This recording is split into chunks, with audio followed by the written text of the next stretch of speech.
जीवमजीवं दवम् जिणवरवसुहेण जीर्णने दिट्ठम् देविन्दविन्दवन्दम् वन्दे तं सर्वदा शिरसा।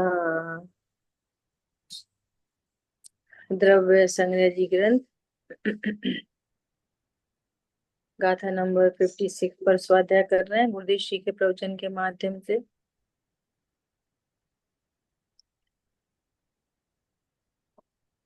इस गाथा में ध्यान का स्वरूप चल रहा है, वो भी निश्चय ध्यान, है ना। नहीं। तो कह रहे हैं, अब कहते हैं कि ध्यान की पर्याय वो परम ब्रह्म स्वरूप एवं परम विष्णु स्वरूप है ना। नहीं। तो उसका अर्थ बताते हैं। आत्मा चिदानंद ध्रुव है, उसके आश्रय से जो आनंद की दशा प्रकट हुई वह परम ब्रह्म स्वरूप है। भाई प्रत्येक आत्मा और प्रत्येक परमाणु भिन्न भिन्न है, ऐसा भान करके जो साधक दशा प्रकट होती है उसे परम ब्रह्म कहते हैं। अर्थात रत्नत्रय कोई परम ब्रह्म कह दिया। नहीं। संपूर्ण लोक को एक ब्रह्म में मानना गलत है। दुनिया क्या कहती है, एक ही है ब्रह्म और सब उसके अंश हैं। नहीं। तो ऐसा ब्रह्म एक नहीं है, सब इंडिविजुअल आइडेंटिटी है। नहीं। और ऐसा माने तो कितना दोष आएगा। तो सबसे ज्यादा दुखी तो वो ब्रह्मा ही सिद्ध हो जाएगा, सबसे ज्यादा नहीं। दुखी तो, नहीं। अगर उसके सब अंश होंगे तो, हम्म। है ना। तो कह रहे हैं, देखो यहाँ शक्ति की बात नहीं है, परंतु जिसे शक्ति का भान हुआ ऐसे साधक जीव की बात चल रही है। ध्यान तो साधक को ही होगा नहीं। जिसे आत्मा की प्रतीति ज्ञान और रमणता रूप दशा प्रकट हुई। ऐसे मुनि की निर्ग्रंथ दशा को परम ब्रह्म कहते हैं। वे मुनिराज हजारों बार छठवें सातवें गुण स्थान की भूमिका में जाते हैं, उन्हें विशेष आनंद प्रकट हो गया है। ऐसे मुनिराज की पर्याय को, उनके आत्म ध्यान को परम ब्रह्म कहा जाता है। ठीक है। वह दशा परम विष्णु है ना। तो उसका निषेध कर रहे हैं। जो लोग लोग जगत के कर्ता को विष्णु कहते हैं, पर यह बात गलत है। यदि किसी को कर्ता माना जाए तो वस्तु की नित्यता खंडित हो जाती है। भाई अनंत आत्माएं हैं और प्रत्येक परमाणु भिन्न है, ऐसा भान करके मैं अनंत गुणों में व्याप्त रहता हूँ और मेरी ज्ञान दशा बढ़कर लोकालोक को जान लेगी, परंतु लोकालोक में व्याप्त नहीं होगी, वह तो ज्ञान में ही व्याप्त रहेगी। इस प्रकार ज्ञानी आत्मा इस प्रकार ज्ञानी जीव को आत्मा की सक्षत्व शक्ति एवं प्रभुत्व शक्ति की प्रतीति हो गई है। सक्षत्व शक्ति एवं विभुत्व शक्ति की प्रतीति हो गई है। उसे संपूर्ण ख्याल में आ गया है। संसार क्या था और मोक्ष मार्ग कैसा होता है, उसे सब कुछ ख्याल में आ जाता है। अतः उसकी मोक्ष मार्ग रूप दशा को परम विष्णु कहते हैं। ठीक है। बाहर में कोई विष्णु नहीं, कोई जगत का कर्ता नहीं, कोई जगत का हरता नहीं, है ना। कोई जगत को टिकाए रहने वाला नहीं। जड़ जड़ में व्याप्त होता है और चैतन्य चैतन्य में व्याप्त होता है। लोग कहते हैं कण कण में भगवान है। भगवान कण कण में व्याप्त रहते हैं, और वो कण नाली में पड़ा है तो भगवान नाली में पड़े हैं। समझ में आ रही है बात। कुछ भी कहना है, कुछ भी। कॉमन सेंस नहीं लगाते, कॉमन सेंस है ही नहीं, समझ लो। कैसे सातिशय ज्ञान को लेके आता है कोई जैन कुल में, और उस ज्ञान को ऐसी बर्बाद कर दे। विचार करो आप। हम ऐसी जगह आ गए जो सातिशय पुण्य को लेके आए हैं। इस मनुष्य देह और प्लस जैन कुल, ये बहुत बड़ा पोटेंशियल है इसमें। ख्याल में आ रही है बात। और जिसे समय ही बर्बाद करना है, तो कोई क्या करे, किसी का क्या करे। वो जैन के भेष में अन्यमति है। ठीक है। इस प्रकार निर्णय करके जो आनंद दशा प्रकट हुई वह परम विष्णु है, वह परम शिव स्वरूप है, आत्मा कल्याण मूर्ति है, प्रभु है। उस निधि का भान होकर जो आनंद दशा प्रगटी, वह शिव स्वरूप है, उसमें विघ्न नहीं है।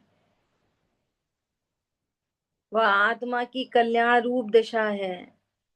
त्रिकाली ध्रुव का ज्ञान करके जो वीतरागी शांति और आनंद दशा प्रकट हुई, उसे परम शिव स्वरूप कहते हैं। ठीक है। चलो, आप में से कोई पढ़ेगा? निधि जी पढ़ो आप। सर्वज्ञ के ज्ञान में जो पदार्थ ज्ञात हुए और वाणी द्वारा कहे गए, वे पदार्थ 6 द्रव्य हैं। अनंत आत्मा, अनंता अनंत पुद्गल और एक एक धर्म, अधर्म, आकाश तथा असंख्यात कालाणु हैं। उनमें जो एक साधक आत्मा है, यहाँ उसकी बात चलती है। साधक दशा को धर्म कहो, संवर निर्जरा कहो, सभी एक चीज है। लोगों को यह बात सुनने नहीं मिली है। आत्मा ध्रुव स्वभावी है, उसका भान होकर आनंद का अनुभव होना धर्म है। इसकी लोगों को खबर नहीं है। वे तो अज्ञान से मानी हुई क्रिया को धर्म कहते हैं। बोलो। अज्ञान से मानी हुई क्रिया को धर्म मानते हैं, और जबकि क्रिया से न धर्म होता ना अधर्म होता। अधर्म भी क्रिया से नहीं होता, है ना? ऐसा। और जो अपने को ध्रुव स्वभावी आत्मा नहीं जानता, तो उसकी परिणति में मैं शरीर हूं ऐसा भान होते हुए निरंतर राग द्वेष की उत्पत्ति होती है और कर्म का बंधन होता है, दुखी होता।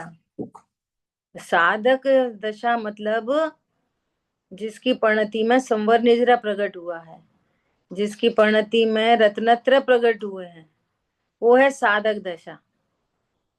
साध रहा है, मोक्ष मार्ग को साध रहा है, वो है साधक दशा। अल्प काल में पूर्ण सुखी होगा, वो है साधक दशा। ठीक है। हम्म। लोग अनादिकाल से ही अज्ञान पूर्वक की गई क्रिया को धर्म कहते हैं। अतः सच्ची बात पात्रता लाकर विनय पूर्वक सुनना चाहिए। श्री भगवती आराधना में यह बात आती है कि जब आचार्य अथवा गुरु समाधि मरण की तैयारी करते हैं, तब मुनि संघ को कहते हैं कि हे भाई, मेरी स्थिति पूरी होने वाली है और अब मैं समाधि मरण आरंभ करता हूँ। अतः आचार्य पद योग्य जीव को सौंपता हूँ। हमसे कोई भूल चूक हो तो क्षमा चाहता हूँ। बोलो। मुनिराज ऐसा करते हैं। क्या करते हैं? कि अब उन्हें कोई भार नहीं चाहिए। समाधि किसको होती है? जिसको आदि व्याधि और उपाधि नहीं हो। जिसने कोई उपाधि ओढ़ रखी हो तो वो समाधि नहीं कर सकता, है ना? तो वे मुनिराज समाधि की तैयारी करते हैं, छपक श्रेणी आरोहण की तैयारी करें, तो अपने आचार्य पद को छोड़ते हैं, है ना? और किसी योग्य जीव को सौंप देते हैं। अब संघ का देख रेख, संघ की कैप्टनशिप इनके हाथ में, तो क्षमा याचना करते हैं, है ना? आगे। ऐसे आचार्य गुरु के शब्दों को सुनकर मुनि तथा श्रावकों के संग की आंखों में से आंसू आने लगते हैं और वे कहने लगते हैं कि हे प्रभु, हमारा अपराध हुआ हो तो आप हम सभी को क्षमा करना। हे भगवान, आप करुणावान हैं, जो आपने हमें यह अपूर्व उपदेश दिया है। हमने अज्ञानी, प्रमादी और रागी होकर आपका उपदेश ग्रहण नहीं किया है। यह हमारा बहुत बड़ा दोष है, अतः आप हमें क्षमा करना। हमारा उद्धार आपकी कृपा दृष्टि से ही होगा, दूसरा कोई हमें शरण नहीं है। हे भगवान, हम तो असंगी जैसे थे, हित अहित, मार्ग अमार्ग, धर्म अधर्म कुछ नहीं जानते थे, पर आपके चरणारविंद का आश्रय करके हमने अपना हित अहित जान लिया है, मार्ग अमार्ग, धर्म अधर्म को पहचान लिया है। अतः वास्तव में तो आपने ही हमें संगी मन वाला बनाया है। तो गजब है, तो कितनी बहुमान, गुरु का कितना बहुमान है। अब उनको पता नहीं है क्या एक द्रव्य दूसरे द्रव्य का करता नहीं है, हम अपने ज्ञान से जानते हैं, पता नहीं है, लेकिन कितना बहुमान है ना। ऐसा, इसका ही नाम सियादवाद है।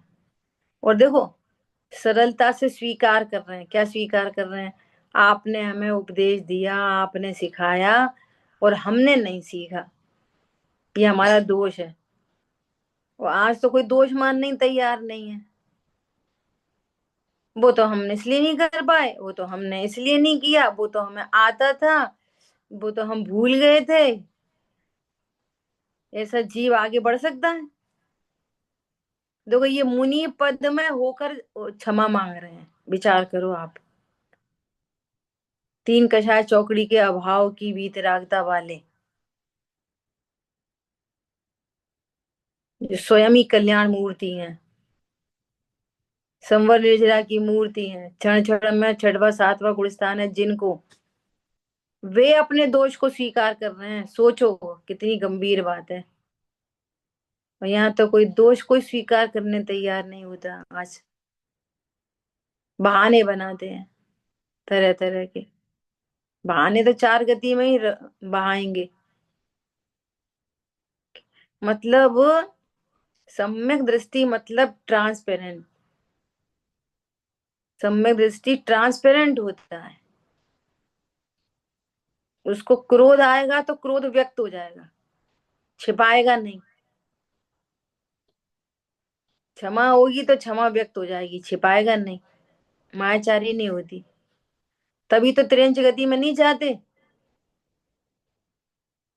कोई पार्शियलिटी थोड़ी है प्रकृति में कि सम्यक दृष्टि जीव त्रियंच गति में नहीं जाते।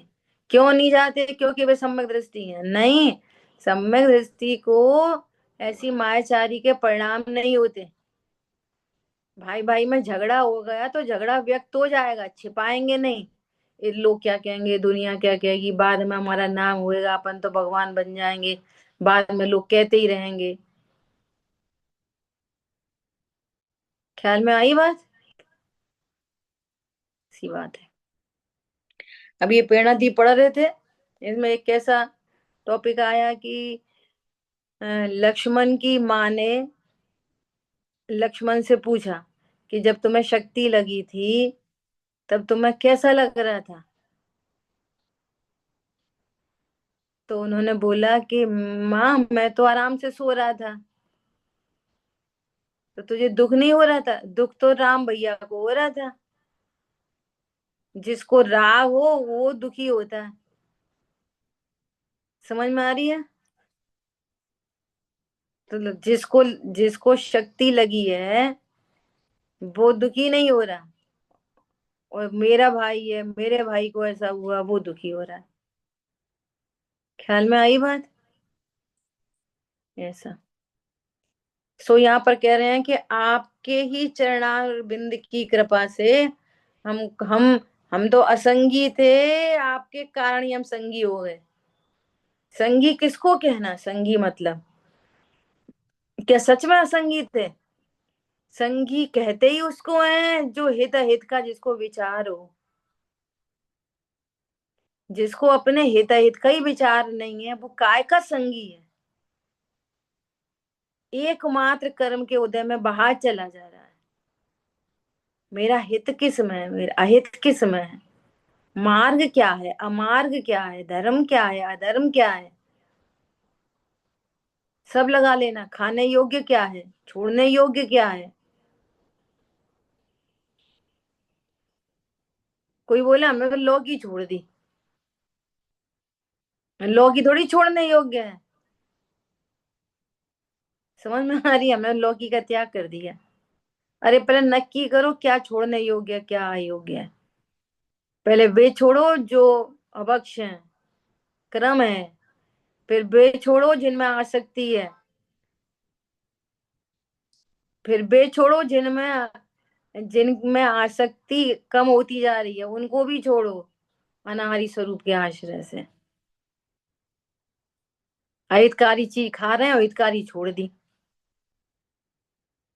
कैसे विवेक होगा बताओ।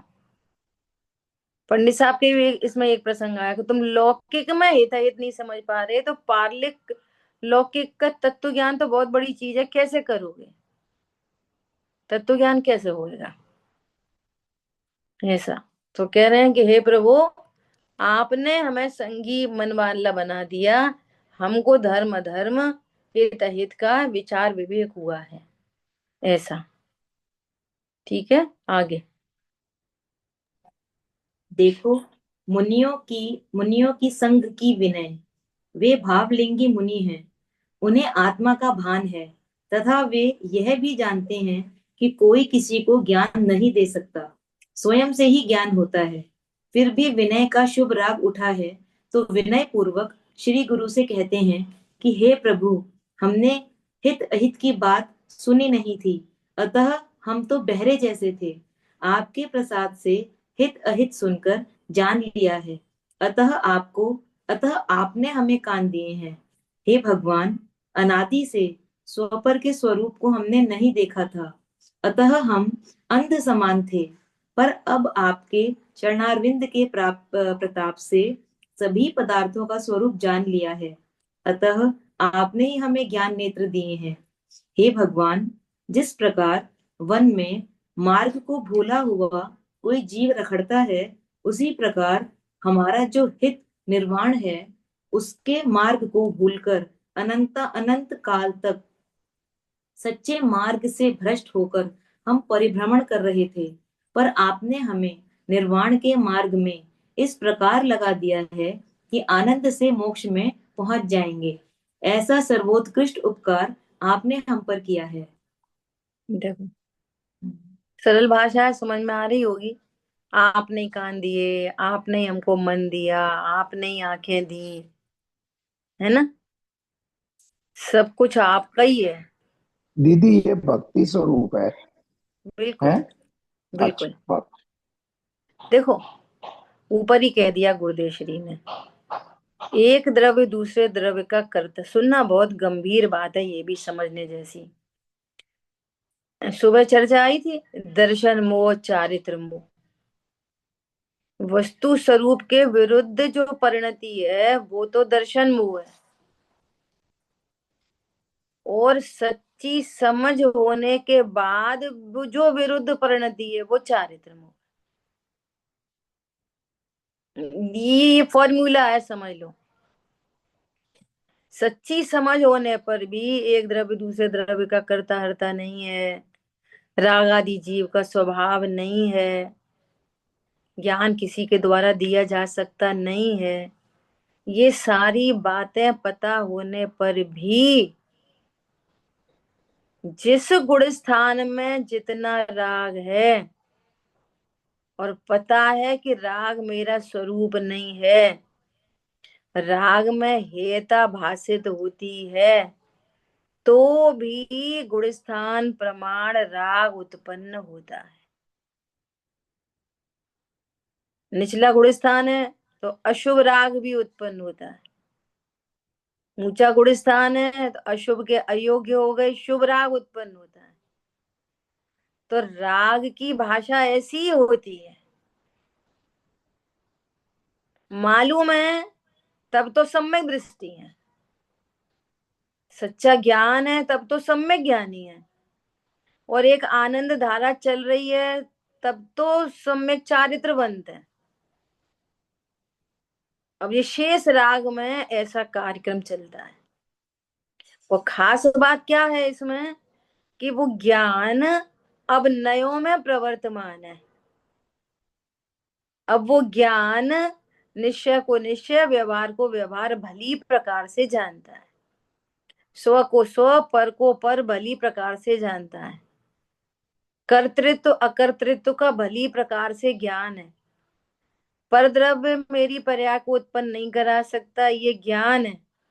तो भी कह रहे हैं कि हमारे को आपने ज्ञान दिया, आर्टिफिशियल नहीं कह रहे, आर्टिफिशियल नहीं है ये जबरदस्ती बनाई हुई विनय की भाषा नहीं है, जबरदस्ती। ये राग के बोल ऐसे ही होते हैं। क्या बोला? राग के बोल ऐसे ही आते हैं। तो ये राग का ही काम है ये सब। वो भावलिंगी संत है, भावलिंगी संत को पता नहीं है मेरी आंख या कान नाक नहीं होते, पता नहीं है उनको, तो भी बोल रहे हैं आंखें आपने दी। अभी तो मेरी आंख, अभी तो आंख कोई कह रहे तो आपने आंख दी, आपने ही कान दिए, हम तो असंगी थे। भावलिंगी संत बोल रहे हैं हम तो असंगी थे, मिथ्या दृष्टि है। भावलिंग, भावलिंग हो और असंगी हो, असंगियों को भावलिंग होता है, विरोधाभास लग रहा है ना। ये भक्ति की भाषा है और आर्टिफिशियल नहीं है। इस बात पे आप फोकस करो कि भक्ति ऐसी होती है, वस्तु स्वरूप के विरुद्ध, अकर्तृत्व के विरुद्ध कर्तृत्व की भाषा होती है। मालूम है मैं अकर्ता हूं, मालूम है पर मेरा कुछ नहीं कर सकता, तो भी ऐसी भाषा होती है। हे प्रभु आपने ही किया, हम तो जानवर थे, आपने इंसान बनाया। तो कुत्ता बिल्ली थे क्या? घर में बोलते नहीं बोलते ऐसे बड़ों को, अरे हमें तो अक्ल नहीं थी बिल्कुल, हम तो ऐसी जीवन जी रहे थे जानवरों जैसा। तो कौन बोलता है ये वाली बात? मनुष्य ही बोलता है कि हम जानवरों जैसे थे। अब हम हुए इंसान, आपकी संगति से हम इंसान हो गए। अब यहाँ पर दी, परमार्थ की बात कह रहे हैं, ये है। दीदी इस यहाँ पर पॉइंट को अपन पकड़ो, आप इस पॉइंट को पकड़ो कि राग की भाषा ऐसी होती है। समझ आई बात? राग ऐसा ही होता है। दाग दीदी इसको अपन ऐसा भी कह सकते हैं कि हम्म हमने आपके उपदेश से ही इंद्रियों और हम्म मन का परमार्थ क्या बोलते हैं उपयोग सदुपयोग करना सीखा। यूं पहले भी करते थे तो पर दुरुपयोग करते थे, पापमय अशुभ भावों को करते थे। हम्म ऐसा नहीं ले हाँ? अभी मन से हमने देखो अपन अर्थ अपने ऐसे हित नहीं। हित का विचार करते हैं, पहले कुछ हम्म सांसारिक अशुभ भावों का विचार करते थे, तो वो मिसयूज था। अभी हम आपसे सदुपयोग करना सीखा, इसका मतलब आपने ही हमको बताया दिया यूं ऐसे हाँ तो अब भक्ति सुनो, भाव। अब अगर अपन है ना इसमें से परमार्थ की बात करेंगे, अगर व्यवहार की भाषा है ना ये भी, परमार्थ की बात करेंगे तो इंद्रियों का क्या सदुपयोग है, इंद्रियां हमारे क्या सदुपयोगी बनती है हमारे लिए। इंद्रियां तो बार दाना भिन्न पड़ा है।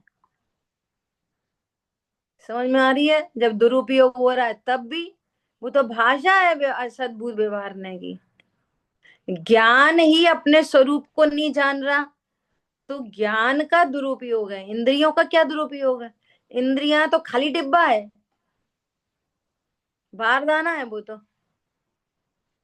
समझ में आ रही हाँ है वो बात? तो व्यवहार, हाँ बराबर है, व्यवहार भाषा है वो। ऐसा तो परमार्थ से तो ज्ञान, आपने जो ज्ञान बताया। स्वरूप नहीं समझ रहा तो दुरुपयोग, तो श्रद्धा विपरीत है, चारित्र विपरीत है। ज्ञान बहुत में की बात गाथा है समझ में ना। आ गई। देखो, ज्ञान ज्ञान में पूरी बात समझ में आ गई, श्रद्धा सम्यक हो गई, और चारित्र की परिणति तो इतनी अधिक स्थिर हो गई कि संजुलन कषाय मात्र शेष है। तब ये व्यवहार के वचन है। राग के वचन कह रहे, इसलिए अपन जानबूझ के। इंद्रियों का इस क्या सदुपयोग हुआ? ज्ञान का सदुपयोग हुआ, उपयोग का सही प्रयोग हुआ। बराबर। इंद्रियां तो पहले खाली डिब्बा थी, अभी भी खाली डिब्बा है। सच्ची समझ हो गई तब भी इंद्री खाली डिब्बा, और सच्ची समझ नहीं थी तब भी खाली डिब्बा। सोनागिर जी में प्रोग्राम हुआ है, 2-3 दिन से प्रोग्राम चल रहा है संजीव जी की स्मृति में। तो वहां पे सोनागिर जी में एक कोई बिल्डिंग बोलो क्या बोलो उसको, एक बिल्डिंग बन रही है, फ्लैट्स बना रहे हैं अभी लोग। तो संजीव जी के जो ससुर जी हैं, उन्होंने शायद 2 करोड़ रुपया वहां दान दिया है। तो संजीव जी की स्मृति में वो बन रहा है वहां पे, तो उसका प्रोग्राम चल रहा है। तो आज एसपी बारिल साहब का उसमें लेक्चर था, है ना। तो वो इसी बात को बार बार फोकस कर रहे थे। क्या फोकस कर रहे थे? कि जब तक लाइफ का पर्पस डिफाइन नहीं होता, पर्पस डिफाइन हो तो फिर उसकी प्रक्रिया हो। प्रक्रिया कर रहे हैं, पर्पस डिफाइन नहीं है। पूजा पाठ स्वाध्याय दया दान, और लाइफ का पर्पस डिफाइन नहीं है, तो धोखे में नहीं हो जाएगा सम्यक दर्शन। ख्याल में आ रही है बात? अब आपकी लाइफ का यदि पर्पस डिफाइन है, सुनना ध्यान से, बहुत अच्छा उन्होंने बात बोली। अगर आपकी लाइफ का पर्पस डिफाइन है तब आपका एक्शन सही होगा, तभी होगी प्रक्रिया सही। अच्छा, अगर मिसगाइड हुए, है ना, तो विचार करो कि जो हमने अपनी लाइफ का पर्पस या गोल चुना था, और जो अभी हमारे विचार चल रहे हैं, क्या ये विचार उस पर्पस को फुलफिल करेंगे? तो पता चल जाएगी कि हम राइट ट्रैक पे हैं कि रॉन्ग ट्रैक पे। ख्याल में आ रही है बात? हमारा पर्पस है कि हमको सुख शांति चाहिए, तो आप सुख शांति के जो उपाय कर रहे हो, आपका वो सुख शांति का पर्पस उससे फुलफिल हो रहा है? अब तक जो किया तो आप सुखी हो गए क्या? कोई 50 साल का हो गया, कोई 60 का, कोई 70 का, कोई 80 का, बोलो फुलफिल हो गया क्या? नहीं हुआ। तो क्या चाहिए? कि तत्व ज्ञान चाहिए। तत्व ज्ञान के बल से हमारे सुखी होने का प्रयोजन सिद्ध होगा। अब तत्व ज्ञान चाहिए, ये बात ख्याल में आई। अब तत्व ज्ञान के लिए आप क्या कर रहे हो? उनने हमसे ऐसा कह दी तो हमें बुरा लग गया, फिर लड़ रहे झगड़ रहे, फिर पैसा के लिए, फिर इसके लिए, फिर पति फिर पत्नी। बोलो एक एक परिणाम का विचार करो कि ये जो परिणाम उत्पन्न हो रहे हैं, इससे मैंने जो पर्पस लिया है अपनी लाइफ का, वो इससे दूर जाएगा कि कंप्लीट होगा इससे? ख्याल में आ रही है बात? ये विचार करो, हम जो कर रहे हैं वो सही कर रहे कि नहीं कर रहे? तो फिर अपने आप ज्ञान छोड़ देगा उसको। नहीं नहीं, इससे तो मैं पर्पस से दूर चला जाऊंगा। फिर उन्होंने बहुत बोला कि जिस, यहाँ से बात याद आई कि जिसको हम इंद्रियां कह रहे हैं, जिसको हम शरीर कह रहे हैं, मेरा कह रहे हैं, इसकी सुखी सुखी होने के उपाय कर रहे हैं, बोलो इसमें से क्षण भर आत्मा निकली, बाहर आई, तो जिस घर में अरे इसमें तो सीमेंट लगाओ, अरे इसके तो सोफे बदलो, अरे इसके तो ये कराना है, अरे अब तो व्हाइट वॉश करनी है, एक क्षण में वो तुम्हारे लाखों लाखों के सोफे वोफे एक सेकंड को कोई बैठने नहीं देगा उसके ऊपर, पोर्च में डाल दी जाएगी सीधे की सीधे वो बॉडी। क्या बोला? जिस घर में जान लड़ा रहे हैं, जान निकल जाने के बाद एक सेकंड को, बोलो, जिस बेड को खरीद के लेके आए उस बेड पे सुलाया जाएगा? विचार करो गंभीरता से। जिस गाड़ी के लिए तुमने अपनी जन्म जिंदगी बर्बाद कर दी, उसमें फिर ले जाया जाएगा उसमें बिठा के? बोलो, क्या है पर्पस लाइफ का? उन्होंने बहुत गजब की आज चर्चा की है उन्होंने। वो कहते हैं ऐसे वाला स्वादा नहीं करा था मैं। आज सुनाने वाले बहुत हैं और सुनने वाले कम हो गए। तो किनको सुनाए, क्यों सुनाए? तुम्हारा पर्पस नहीं है तो क्यों सुनाए? पूरा सा बहुत अच्छा लेक्चर है, सुनना ध्यान से। ख्याल में आई बात? ये शरीर बोले कि ये कहता है कि सही बात है, एक दिन सब मर जाते हैं, मर जाते हैं, कहता है। इस सब कॉन्शियस माइंड में ऐसा है कि मैं नहीं मरूंगा। क्या पॉइंट पकड़ में आ रहे हैं? बहुत गंभीर बात है ये। क्या गंभीर बात है? भैया क्यों, मरोगे कि नहीं मरोगे? अरे हाँ, अब तो सभी मरते हैं, लेकिन एक एक एंगल ऐसा विद्यमान है, मैं थोड़ी मरूंगा।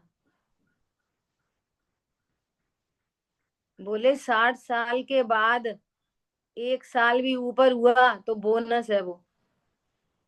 विचार कर लो अपना, आप अब बना लो अपना कि मेरी जिंदगी 75 साल। एक टैग लाइन लगा दो। अब बताओ कितने बचे, कितने साल बच रहे हैं?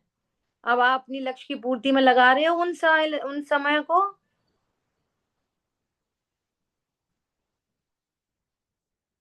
और मरता ऐसे है कि जैसे दोबारा अब जिएगा नहीं, दोबारा जन्म होगा नहीं। और जीता ऐसे है कि मैं कभी मरूंगा नहीं। ऐसे उन्होंने दो तीन खास बातें कही, और ये सत्य बात है। लगता है मैं मर जाऊंगा, लगता है मैं मर जाऊंगा, मतलब ये देह छूट जाएगी, लगता है। फिर लगता है कि इन परिणामों का क्या फल होगा, कहाँ जाऊंगा इन परिणामों से। अंधों की जिंदगी क्यों जी रहे हैं और इधर स्वाध्याय कर रहे हैं जिनवाणी में, कर्म फिलोसफी समझ रहे हैं, परिणामों के फल देख रहे हैं, बता रहे हैं कि इन भावों से ऐसे कर्म बनते हैं, वो उनके फल ऐसे आते हैं। कुछ भय है थोड़ा बहुत? सुनना भैया, वो बहुत लेक्चर है मोटिवेशन के लिए। ख्याल में आ रही है? जीता ऐसे है कभी मरूंगा नहीं, और मरता ऐसे है कि कभी दूसरा जन्म होगा नहीं। विचार करना बहुत। ठीक है, चलो आगे। हमने यह बात सुनी नहीं थी, धारण नहीं की थी। नित्यानंद शुद्ध स्वभाव की रुचि छोड़कर पुण्य पाप में अटकते थे। यह हमारा अहित था, पर आपने सच्चा रास्ता बताया, हमारा अपार हित किया है। आपने हम पर अनंत उपकार किया है। देखो, पुण्य पाप में अटकते थे। अभी पुण्य में अटकने की बात है तो कैसी है? तो पाप में ही अटका पड़ा हुआ है। और अटकना मतलब क्या? पाप करना नहीं, पाप होना अटकना नहीं है, ये भी समझ लो। पुण्य होना अटकना नहीं है, उनसे लाभ जानना ये अटकना है। सही बात है, अपन तो कितने पुण्य पाप में अटकते अटकते, मतलब पुण्य पाप मैं हूं, मैं करता हूं, मैं भोगता हूं। मुझे पाप से लाभ है कि हानि है, कि पुण्य से लाभ है कि हानि है, इस पूरे का नाम अटकना है।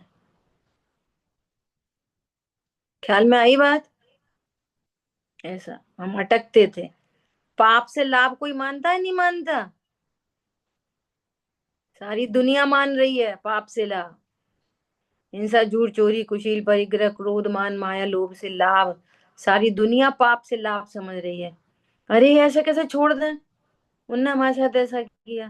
क्रोध से लाभ, अरे बच्चों को, बहुओं को डांट फटकार कर नहीं रखेंगे तो सिर पे चढ़ जाएंगे। क्रोध से लाभ, अरे आखिर हम कोई चीज है अगर अपन ऐसा नहीं दिखाएंगे अपना सेल्फ रिस्पेक्ट, तो कोई कैसे हमारी रेस्पेक्ट करेगा। मान से लाभ, ये भी रखो संभाल के, ये भी रखो, ये भी रखो, 20 साल चीज काम नहीं आई। लोभ से लाभ, ये चलता रहता है तत्व ज्ञान के अभाव में।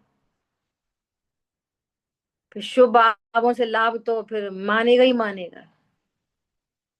जिसको अशुभ से लाभ लग रहा है, और उल्टा भी होता है, कोई अशुभ से नुकसान भी समझता है। ये छैडालाजी में जो बहुत मनोवैज्ञानिक है, ये सब चीजें आत्म हित हेत विराग ज्ञान ते लखे आपको, उसमें कष्ट लगता है। हित की बातें कष्टदायी लगती हैं। घरों में किसी को समझाने चलो कि भाई ये बर्तन वर्तन धुल जाते हैं, थोड़ा इनको पोंछ के रखो, वापस जी पड़ जाते हैं अगर गीले बर्तन रखते हैं, तो ऐसा कष्टदायी लगता है। चरणान योग की बातें कैसे लगेंगी, कष्टदायी। भैया थोड़ा स्वाध्याय किया करो तो बहुत कष्ट महसूस होता है, और उनके फालतू प्रपंच से रोको तो बड़ी मुश्किल लगती है। तो हम कोई से बात नहीं करें, देखना ईमानदारी से हमें हमें कहाँ अच्छा लगता है। देखना कहीं पुण्य पाप में तो नहीं अटक रहे। सामने पाप के उदय चल रहे हैं, और ऐसा बताओ भी ना कि देखो वापस इससे असहायता बनती है ना, और फिर वे उदय में आते हैं, तो निर्भय आने दो, आने दो। अभी बीमार है, आने दो, देखेंगे तब आएंगे, तब आएंगे। तो पाप अच्छा है, पाप भी भला लगता है और पुण्य बुरा लगता है। मिथ्यात्व के तीव्रतम उदय की स्थिति है ये। थोड़ा मंद हो मिथ्यात्व तो फिर पाप बुरा लगे, पुण्य अच्छा लगे, है ना। और जब धर्म की श्रेणी में आए तो होता हुआ पुण्य पाप है मेरे ज्ञान का गे मात्र है, तब धर्म की स्थिति बने। क्या बोला, पुण्य पाप दोनों कैसे हैं, होने योग्य भाव है। मैं तो इनका अकर्ता हूं, ऐसा। ठीक है, और कोई और पढ़ेगा क्या। पारुल बहन आप पढ़ोगे।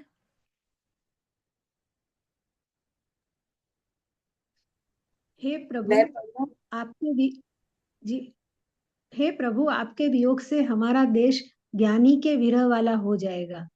हमारा अपराध क्षमा करना।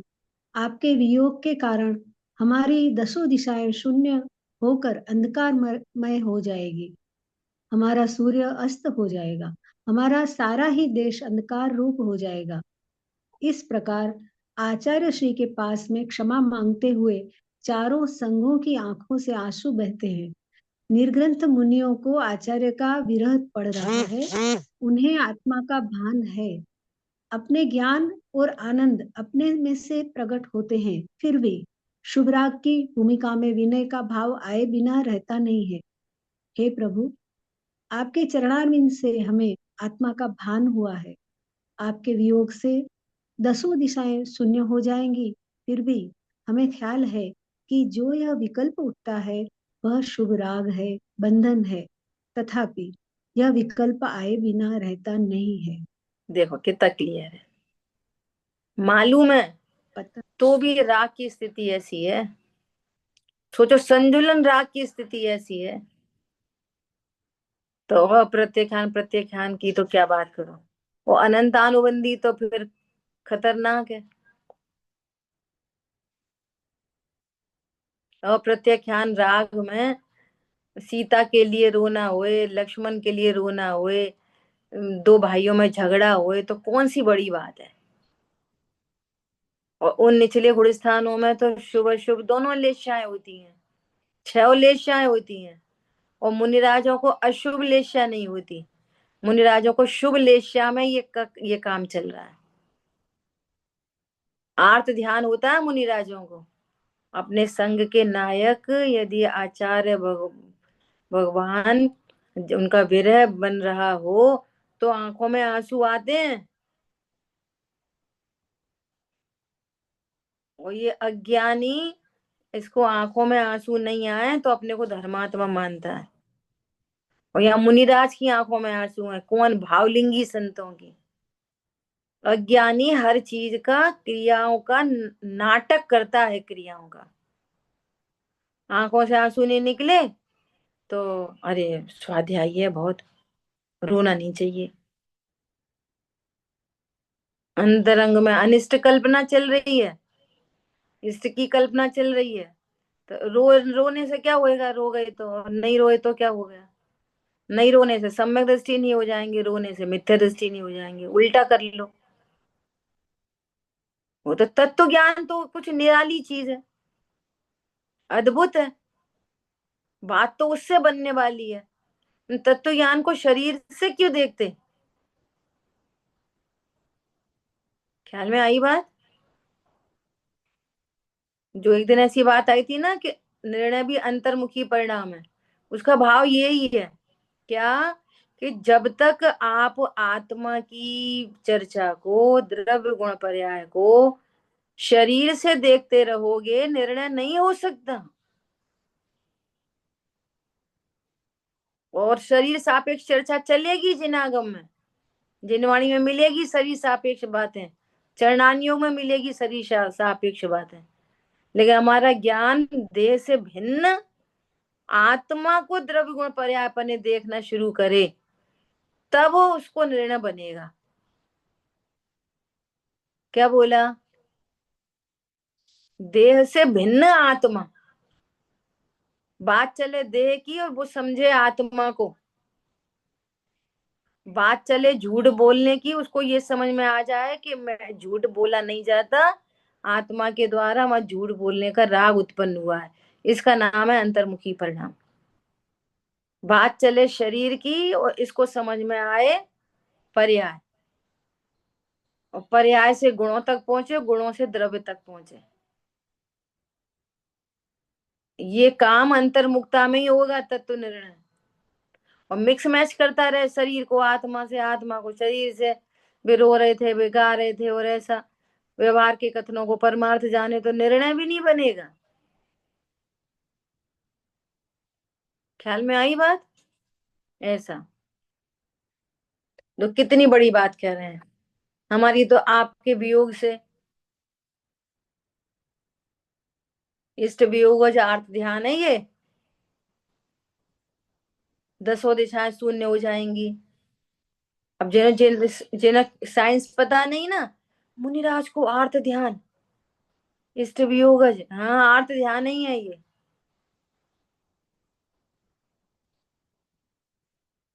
क्या बोल रहे हैं? ये शुभ राग है, इससे बंधन होगा, वो भी पता है। और कोई रखने से रहेगा नहीं, जानने से रोक नहीं सकते, ये भी पता है। तो भी राग में ऐसा काम होता। और तत्व ज्ञान और 3 कषाय चौकड़ी के अभाव की वीतरागता है, तो भी ये काम हो रहा है। और मिथ्या दृष्टि को नहीं होते ये काम। क्यों? वो क्रिया में धर्म समझता है, तो क्रिया बदल लेता है। थॉट प्रोसेस नहीं बदलता, सोच नहीं बदलता, मान्यता नहीं बदलता, क्रिया बदल लेता है, वचन बदल लेता है। आज वो बोल रहे थे कि मुझे सही आंसर नहीं चाहिए, मुझे शब्द नहीं चाहिए, आप सोचो, सोचो मैं कौन हूं, कहां से आया हूं, गाओ मत, और इन परिणामों का क्या फल होगा, कहाँ जाऊंगा, मुझे कहाँ जाना है। और जिनवाणी में सब लिखा है किन परिणामों से कहाँ जाते हैं। तो अंधेरे में मत जियो, ठीक है। तो कहना है तथापि वह विकल्प आए बिना रहता नहीं है ना। इस गाथा की गुरुदेव श्री ने बहुत डिटेल में, बहुत लंबा प्रवचन है। आप चाहो तो अपन पूरा का पूरा पढ़ें, और नहीं तो अगर आप लोग खुद स्वाध्याय करें तो अपन अगली गाथा को लें। बोलो, क्योंकि आप सरल टॉपिक है इसमें, आगे पूरा फिर भी कुछ रहेगा तो अपन चर्चा करेंगे। ठीक है। जिन वाणी के ज्ञान से सूझे लोकालोक, तो वाणी मस्तक नमो सदा धीर तुम धूप। बोलिए द्वाशांग माई जिनवाणी माता की जय। जय जिनेन्द्र सभी को। जय जय जिनेन्द्र।